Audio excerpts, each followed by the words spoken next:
નમસ્કાર, મનોમંથન ન્યૂઝમાં આપનું સ્વાગત છે।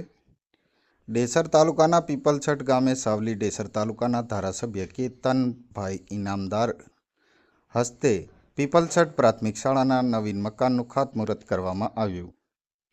મળતી માહિતી મુજબ આજ રોજ તારીખ 27/8/2025ને બુધવારે ગણેશ ચતુર્થીના શુભ દિવસે ડેસર તાલુકાના પીપલછટ ગામે આવેલ પ્રાથમિક શાળાના નવીન મકાનનું ખાતમુહૂર્ત સાવલી ડેસર તાલુકાના ધારાસભ્ય કેતનભાઈ ઇનામદારના હસ્તે કરવામાં આવ્યું હતું, જેમાં શાળા બાળકો, શિક્ષકો, ગામના અગ્રણીઓ, ગ્રામજનો તેમજ આજુબાજુના ગામોના અનેક મહાનુભાવો ખૂબ જ મોટી સંખ્યામાં ઉપસ્થિત રહ્યા હતા।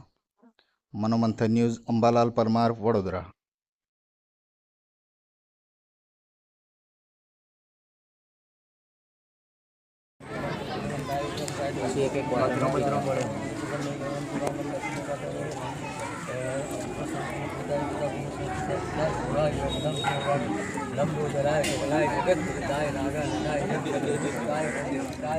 ગણનાથ નમો નમસ્ત વક્રતુંડમ સૂર્યકોટિ સમપ્રભ નિર્વિઘ્नं કુરુ મે દેવ સર્વકાર્યમ અમારું ભગવાન સિદ્ધ કરજો।